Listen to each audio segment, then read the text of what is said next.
Welcome, burgeoning VR community. Looks like the introduction's already happened, so I'm going to skip that and go right into our panel. So we've got Andrew McGovern here, who's Vice President of Media and Entertainment at IM360. He's producing some pretty amazing spherical videos, working hard, guaranteeing that you will never have a bad seat at another concert or a sporting event or a helicopter for that matter. We've got Sajid Sadi, who's Senior Director of Research at Think Tank team at Samsung, working on a variety of great projects, including Project Beyond. His website says he wanders around looking for interesting things, and I think he's actually good at finding them.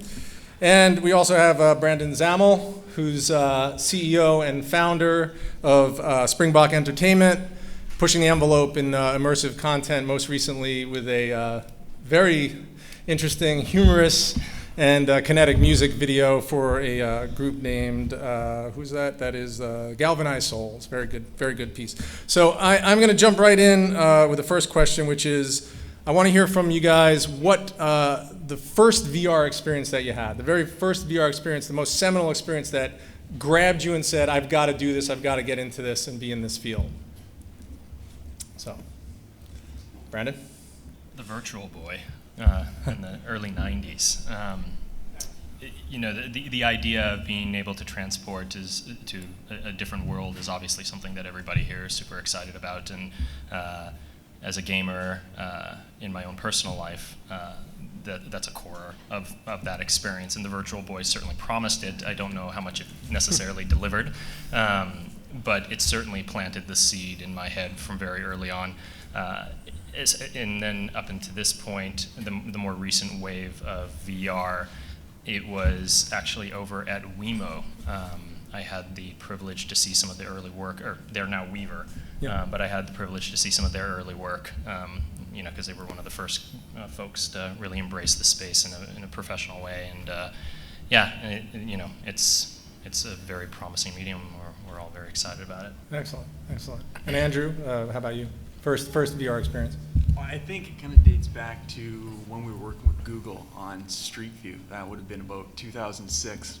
And I was one of the Street View drivers at the time, and a lot of what we did to visualize what we were capturing was to really use very primitive HMD headsets to see what we were capturing. So a lot of our cameras, we used to plug in a kind of a primitive military style HMD headset to see what we were capturing. And that was kind of my first experience, and it was kind of unique from what you would see from what you get on the web or even mobile devices. But jumping forward, I think one of the really aha moments was seeing some of the techniques that have been used in the VFX world to pre-visualize scenes. So I think my first experience was looking at what Digital Domain was doing with some of their VFX work and seeing how we can also carry this over to some of the live action. So more kind of jumping into the future was kind of looking at what DD was doing and some of the early innovators in the VR space. So. Great. And John?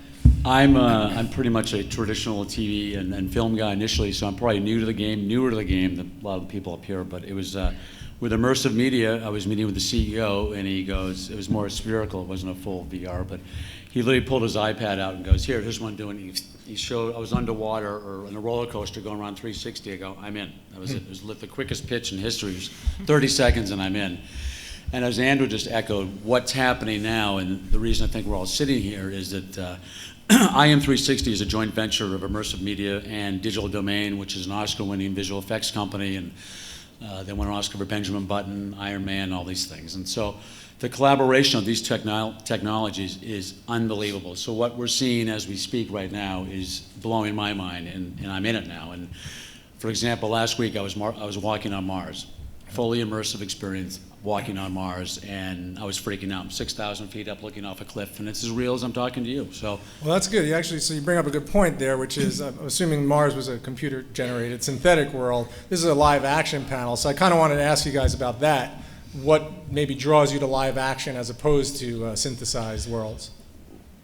Well, that's what I think actually IM360's strength is the live action stuff. We're doing that right now, the live streaming in 4K, and we're doing sports, soccer. We're doing tests with all the major league sports and the major brands. And Andy, you probably can jump on that a little more. And that's a good point. Is where we really see this going is live action is really what our forte is. But where we see kind of things going in VR is really blending the two together. Live action in the traditional sense, you know, maybe putting a 360 camera down at the red carpets for the VMAs, or, you know, providing that type of experience. But we're also experimenting and starting to blend the two together. So as this, you know, VR market grows, we see, you know, a lot of these technologies combining, where people might not know what's captured in live action opposed to what's captured photoreal using VFX techniques.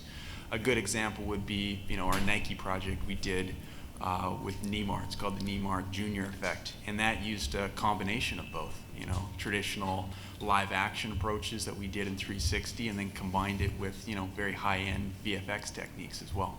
That's great. That's great. And Brandon, how about you? Drawn to live action?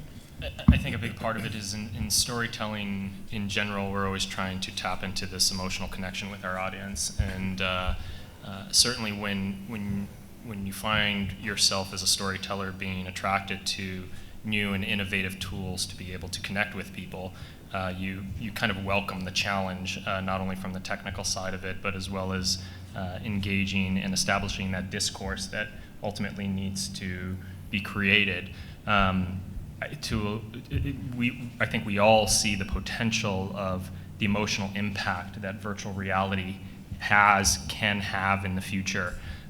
So for us in the live action space, to be part of that, the beginning of that, and to help nurture that direction, that's a tremendous opportunity, both from a business standpoint, a creative standpoint, a community standpoint.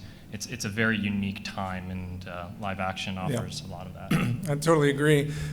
So I think some of the experiences that you're speaking about, these ideas of bringing me live to the red carpet, bringing me to the front row of a game, sporting event or a concert, putting me at the piano where Paul McCartney's playing right beside him. Those are enjoyable experiences. You also speak a little bit about storytelling. I wanted to talk a little bit about that. You know, cinema has a 100-year history of developing a language for how it works, right? Initially, those early films were static shots, a fixed camera, not unlike some of the things we're seeing in VR today, where the experience is just happening around you, whether that's a street scene or a train pulling into a station in the early days. Then some very creative and technically minded people did some experimentation and developed a language that we understand now. So my question for the entire panel now is, where are we at in that timeline in VR? Is there a language being developed? Are there rules that are being formed now that you adhere to or that you see working or not working? Well, Saji? I think that one of the interesting things that we're seeing here is kind of the birth of a new media, if you will. So what's happening here is what Spielberg and Kubrick probably saw at the beginning of their careers, where there was this new media, film, and film was evolving very quickly. And they were shooting with, at the time, 8mm and trying to get some footage and develop it and create effects. And that was creating this way of storytelling. And then that built upon that and layers, you finally get kind of what you have as filmography and directing and producing today. And I feel that one of the things that we're still kind of working on is getting enough people playing. I don't know if you guys would agree with that, but I feel that we're still lacking that 8mm moment where enough people are kind of already on board so that experimental production is happening, things are moving ahead. And I think that as that ramps up, and I think that this audience is a great example of the people who are doing that, we're going to start seeing the evolution of that language. But the first film that Spielberg and Kubrick basically shot was sub 10 minutes, and that's what we're seeing in VR today. So I bought my Theta today, by the way. Anyone else want to weigh in on that, on the developing language, rules that you're finding that work, things that and maybe some examples of things you've experienced? Yeah, to add to what he was saying, I think a big part of our biggest challenge is having enough of a foundation of an audience where we kind of have that agreed upon format. Right now VR moves so rapidly, and I think by the very nature of the way technology evolves, and we're in this really interesting time of entertainment and tech, that it's not, as a culture, we're not all kind of acclimating to this new medium at the same time. And so, and a year in VR versus somebody who's here today, all of us spend a ton of time in these headsets. So when we put a headset on, we now understand enough of that discourse where it's like, okay, we know how to engage with this material. But if I'm creating a piece for somebody who's never experienced VR before, that's a very big challenge, because who am I trying to impress? Am I trying to impress them? Am I trying to impress guys like us? So once we get to a point where that's part of the vernacular, we all understand what we're dealing with here, then I think we're all going to be much happier, because we can go, okay, yeah, we kind of have some rules or some framework to work with. I think, as Sajid says, this culture of experimentation, Exactly, we'll kind of start to learn what what works and what doesn't. I'll bring up three kind of areas that I think are part of the language of storytelling, language of producing content. I call them agency, attention, and artistry. I like alliteration, sorry.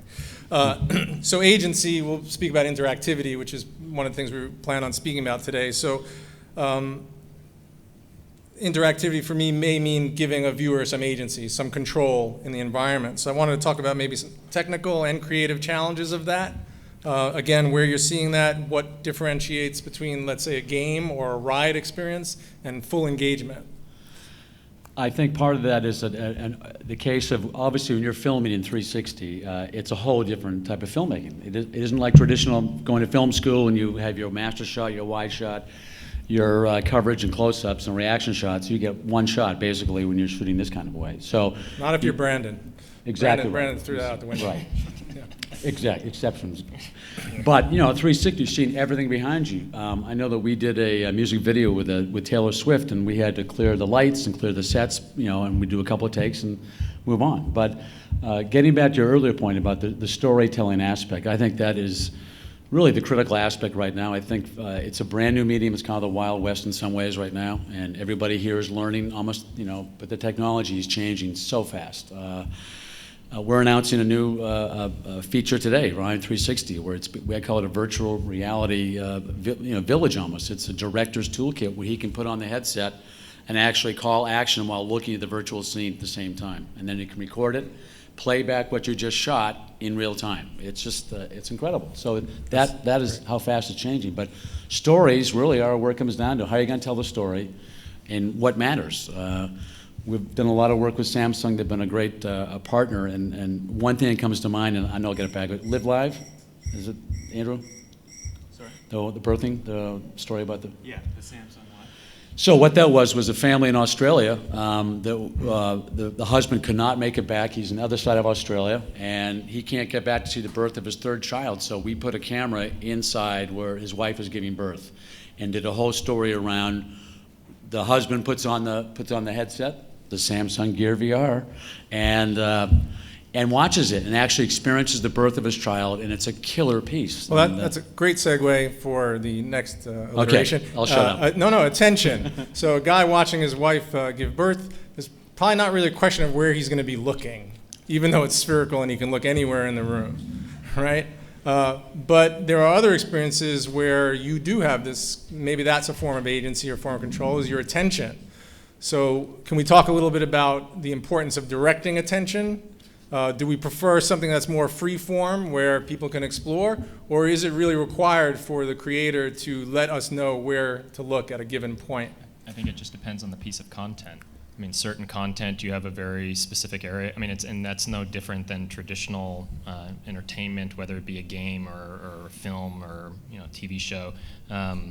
How much focus do you want on that particular piece of action? And I think it goes a little bit to what your point as well, and the Samsung piece that you guys did with them is such a great piece, and it plays also to this point in that being immersed in a piece of content is not entertainment in and of itself, and this is something I'm a big believer in, and I talk about quite often. If that's your core of what the entertaining experience is, then you're not doing anybody any favors in this space. It is a tool that you need to utilize to help tell your story. If your story's not good, and you're not you got to ask yourself, is it justified that this person put a headset on and be immersed in this experience? If you can't answer that, then you have to ask yourself, well, why are you shooting it in VR or 360? To that point. No, great point. I also want to go back because I don't want to underplay this. Yeah. In the music video you did for Galvanized Souls, there was a lot of experimentation going on there. Correct. Again, I know you were a producer on it. I'm not sure what your creative involvement was, but I think a lot of rules were broken. So there's edits in it, there's moving cameras, there's a lot of things happening. So what did you glean from that? So when we went out to shoot this video, in collaboration with New Deal Studios, New Deal, and we used immersive, for our camera support. And a big part of it is that, and we all have very similar philosophies in that. People say you can't do this, you can't do that, but at that point, nobody had actually tried to do some of these things, and that doesn't make any sense. I mean, you can try to do them, so let's try and do them and see if it works and see if it doesn't. And a lot of it did end up working. I mean, we moved that camera, we used the Foundry's Nuke tool set, for paint out, some of the most gorgeous paint out I've ever seen, and it's not because it's my own piece. I mean, it's an amazing tool set. We mounted it on cars and we did cuts. Part of it is if you know. I use frame because there's no other word, but we have certain action happening in certain places. If you've got a good director like Matthew Gratzner, you're going to have your focal point, and your audience is going to pay attention to where you want to pay attention.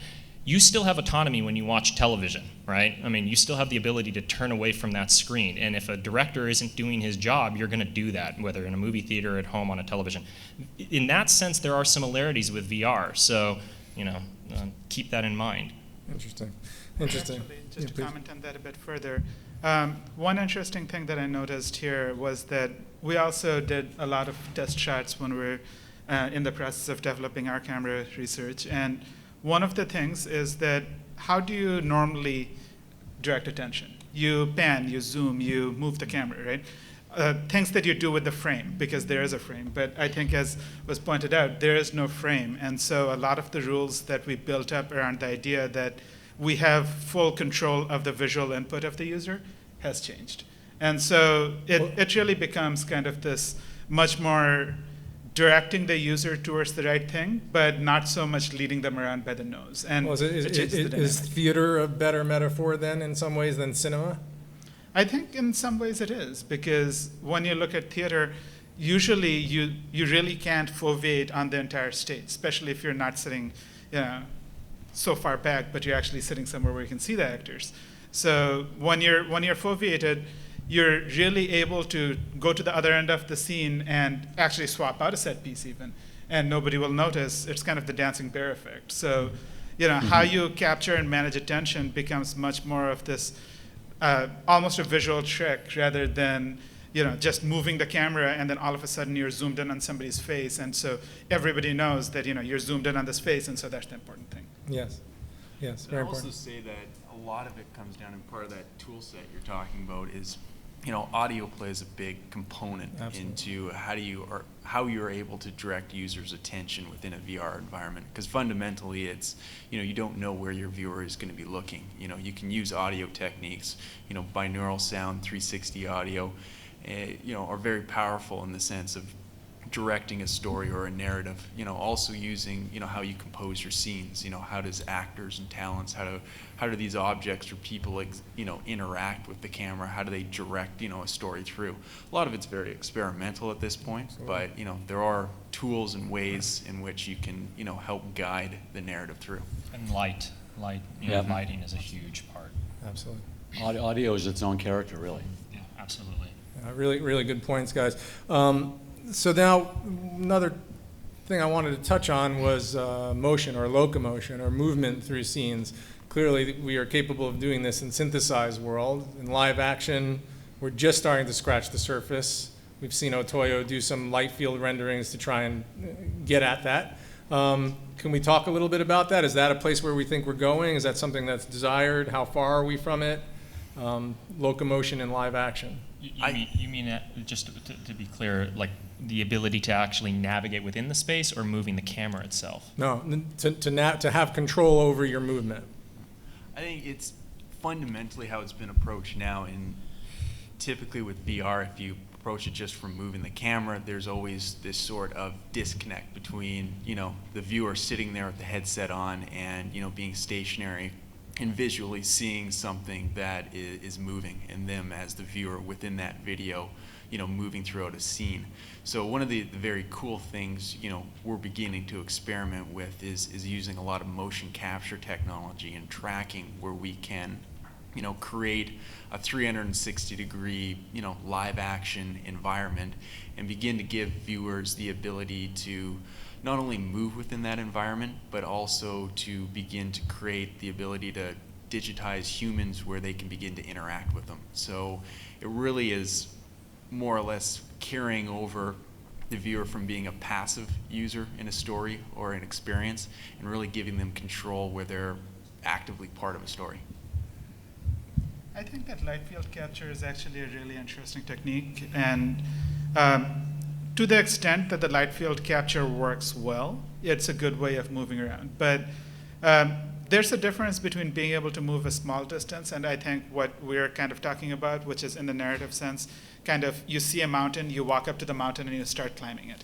And light field capture doesn't necessarily resolve that issue. So in the near term, one thing that I imagine happening quite a bit, and we have a number of people who are in this area in our team, and the way that they have approached it is that they replace the motion with another on-scene action that kind of helps you move. So whether it's kind of a transition, whether it's a cut, as has already been shown in the music video, each of these gives you kind of a different linguistic tool, if you will, to emulate the act of moving.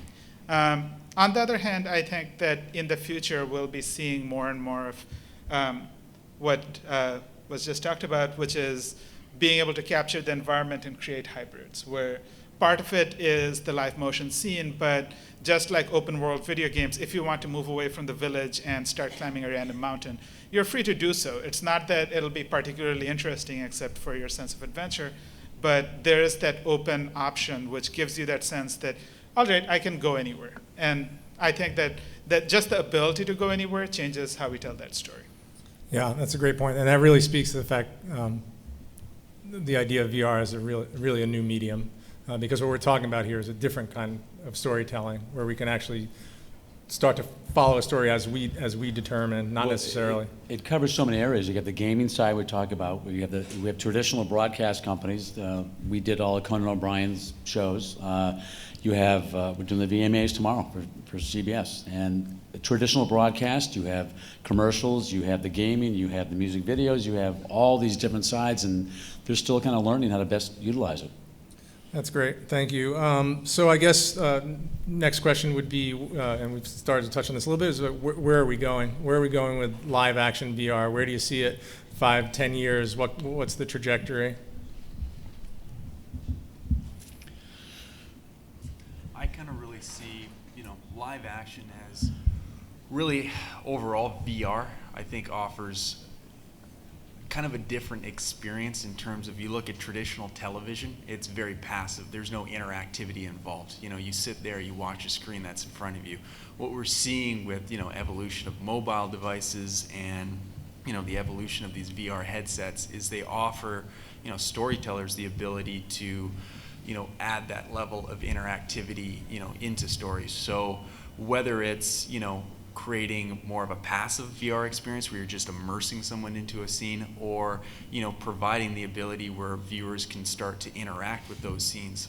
I think live action, you're going to begin to see storytelling evolve where users are going to become active participants within a story. So then when does that become a game and not a story? Are you thinking this is a hybrid thing, or does it automatically push it over into now we're playing a game, we're not I think we've been seeing the blending of those worlds quite a bit. And even if you look at just what's in the movie theaters these days, I mean, a lot of these movies are more, like a really long gaming cutscene than they are, an actual film. And that's not to disparage it. It's just the reality is that language is starting to cross over between these different mediums. VR, it's just a lot more obvious because the possibilities are just so much more endless, and they share a lot more of the same DNA. I think we're going to be able to look at certain things and go, yes, this is an immersive documentary, this is an immersive film, and we're going to look at things and go, yeah, this is an immersive game, and then there's going to be these things that are kind of in the middle that we don't know exactly what it is, but it's something in between, and they'll fall on this spectrum. And I don't know if we'll ever necessarily have a defined language for that. Maybe something will prove successful and a whole bunch of content will come around that, and we'll give that a name. But the reality is we're creatives, and if we create something that people respond to, we're going to sell it, and we're going to try to emulate it, and people will be able to identify it and know that's what they want. So, yeah. Great point, John. Did you have something? Yeah, I think it's very close to that, and pretty soon we'll be able to have, I think, the ability, we've been talking about this, where you can have an interactive experience in the VR world where you can follow a character, and you can literally follow that character in your set, and you can follow that, and a whole nother storyline appears out of that, or you can follow this guy over here or follow that guy over there. You choose your story, and that interactivity is pretty close. I think it goes back, a lot of it, kind of goes back to some of the even books I read as a kid, kind of your choose your own adventure. And kind of defining what is a game experience versus what is a narrative or a story. I think you really set up the viewer with constraints or goalposts where there is still a story, but they can have the ability to navigate around it. They have the ability to choose alternate endings or alternate scenarios. So having the ability to follow along, I guess, more of a linear story, but within that linear approach, you have the ability to move outside the main narrative and explore different areas. I think Telltale, the game publisher, is a really good example of kind of the tree branch storytelling mechanism. Right. And it's essentially old LucasArts games from the 90s, right? But it's a great template, I think, of what's going to happen in VR, right? Or at least in a section of it. And it's an interactive book essentially. Mm-hmm. But yeah, if you haven't seen Telltale, download Walking Dead on your iPhone or mobile device, and you'll see what I'm talking about. The one thing we haven't talked about is the aspect of educational. Yeah, well, that was my next question. Okay. Thank you. I Which was jumped to it. I was like, give me that list. other vectors. Do we All right. see live action VR in other areas? We were talking very, very much focused on entertainment, but yeah, please.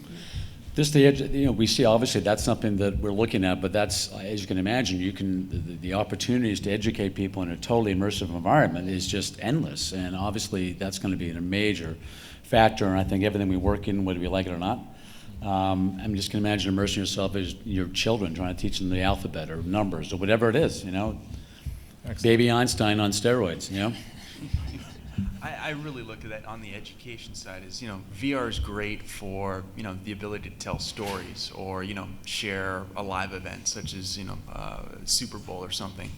But it's also a great social tool. And what we haven't really seen, and what we hit on a little bit with, the Samsung Live Birth was, the ability to share experiences. And I think, that's a lot of the value I think Facebook sees in Oculus, and acquiring that technology as a social tool and a social channel where you can, share experiences, whether it's, a family giving birth to their son, or whether it's, a university lecture, or, just sharing, a conversation with two people around the world.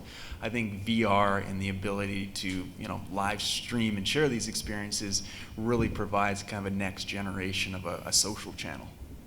Yeah, and I think that just to build on that, I think our interpretation of what we're doing in education with VR is still fairly literal. So to combine the last two questions again, I think that right now, because of the technical limitations we have, we think that VR is where you can't see through the display, and mixed reality is where it has some idea of the scene, and augmented is where you have full understanding. But where I see this going is that those will combine, so that when you're teaching something about, say, chemistry, it'll no longer be just things that you can draw on the board. It's things that you can draw in the air and things that you can dive into. So that hybridization of those three areas, as we break down these kind of technical challenges and start dealing with, what do we really want to do? Ultimately, what we really want to do is mix all of those together so that all of a sudden you can teach at multiple different scales and really transform kind of seamlessly between what's completely virtual, what's completely real, and somewhere in between. And I see that as being kind of the cornerstone of making this useful in education, but beyond just being kind of an immersive video. Great. Well, I asked you guys what the first VR experience you had that drew you in and made you realize you needed to do this. So tell me some things you've seen now that you're excited about, some current things. I have to echo the same I talked about. I mean, a different experience where I was totally immersed in walking on Mars. I mean, it was just, I was totally not expecting what I walked into. Full body locomotion on that? Yeah. And that's, that was, again, that's more, again, the company we work at Digital Domain, that's their world, and they do that. But to be able to sit there and step into something and be totally, I'm looking on Mars, I'm looking at the red planet, I'm walking on it, and the Mars lunar vehicle, the Mars vehicle landing, it's just, and that's ways off, but that still got me really excited. And the stuff we do day to day, it's just a very exciting field, and that's why we're all sitting here, because we don't know what's happening right now. And the AI experiences and the team we work with, they're brilliant. To walk into work every day and go, oh my God, that's amazing. Oh my God, that's amazing. Oh, that's all amazing, And Brandon, are fantastic. you still going to explore music videos? Are you doing some other kind of? Well, that's a big part for Galvanized Souls, and the work that we're doing with them is ultimately understanding that as artists, you find new ways to connect with your audiences, and being able to leverage those new tools and those new potential revenue streams down the road, storytelling devices. So far the response has been really positive for the music video. So I assume that we'll continue to explore this space in that regard. Without a doubt, we're already seeing it. That the VR music video is a new type of medium that plenty of artists are starting to really embrace. But to speak Please. to your question, is what your initial question. I love the Gear VR, and I'm really excited about Morpheus. The Vive is amazing. The Oculus is amazing, but I'm a techie and I know how to set things up. And there are millions of PlayStation 4s out there. Everybody has a mobile phone. The Gear VR is still one of the best ways to throw somebody into a VR experience and say this is what's possible. And then the Morpheus, as far as kind of the higher end, with head positional tracking and all of that good stuff. You're talking about a peripheral that you plug into a machine that chances are you already have. And that's very important for our industry because we need those types of headsets to get into the people's homes. And it works and it's comfortable. So Gear VR, Morpheus. Great, Andrew. I would say, there's really twofold. One is there's a lot of great content out there that, we're producing, others are producing that are, meeting a technical challenge or a creative challenge, which, is really kind of innovating in this space. But I guess really what I kind of like and what I've really been seeing lately is just the growth in the VR market. At Immersive, we released our first 360 video in '95 at SIGGRAPH. We had a significant uphill battle in trying to, get market adoption and, trying to people to see the value in what this, immersive 360 video is.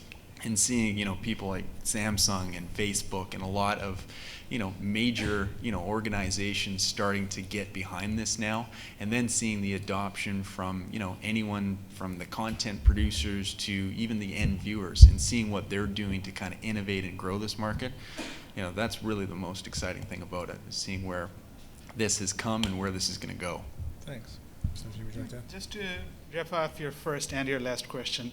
The first time I experienced VR was using a 20-pound headset back in the late 90s. And I was excited about it then because it transported me to Egypt. They had actually scanned and brought in a video of Egypt, and so back then we could do that. But when I got really excited about it was when I first put on a prototype Gear VR, and I said, finally, no cables. I can finally turn around, okay? And that really changes the game for me, because it opens up this idea that in the future, after we improve this technology, we can really walk off with this thing and have VR, AR, mixed reality everywhere, kind of be embedded in it, really. And at the same time, I think I'm super excited about the community, because I think it's been a research topic for far longer than even I've known about it, but I think that finally having this community and having lots of people play in it, being able to work on some of the stuff that makes that a bit more democratic, and being able to bring the capture technology to others, that's really exciting, because I think that finally I see that lots of people are, they have sparkles in their eyes. They want to do interesting things with it. And so there's kind of a future to that. Great. Well, speaking about the VR community, we've got some great enthusiasts and some great minds out here. So I actually wouldn't mind opening it up and seeing if there's anything we didn't cover here on the panel that you might be curious about. So if anyone has any questions, I can call on you. Just speak loud so we can all hear you. You have a burning question right here in the front. A lot of talk's being said about inventing the exciting experience when we live in very exciting times. And the journalistic aspect is immense. So if we can get a camera to any event, produce that event, it's really educational, exciting, topical. It's what people want to see. Yeah. So Springbok is producing a documentary on the northern white rhino. We just finished shooting down in the San Diego Wild Animal Park. We're shooting in Kenya in October. The ability to not only bring people to places and worlds that they would never be able to gain access to, but more importantly, to record these things. Because, I mean, here's the reality. Those animals, with the preservation efforts that are being done, and this is what the documentary talks about, hopefully we have ways that we'll be able to bring these animals back to life, but we know that these animals are going to die. And this footage is kind of, the project is called the Ark. It's an arc, So it's there's a tremendous amount of potential there, and we all see it, and we're embracing it, and trying to do everything we can to harness that power. Yeah, it's been some great immersive documentary work. I thank you for bringing that up. And also, just to comment on newscasting, I think that once these cameras are in the hands of everyone, I think we will see kind of this unedited, kind of be there newscasting. That'll be a follow-on of what we see now. So that's, I think, just a natural next step. We'll be seeing it. You have another question? Yeah, so we've talked a lot about playback consumption hardware.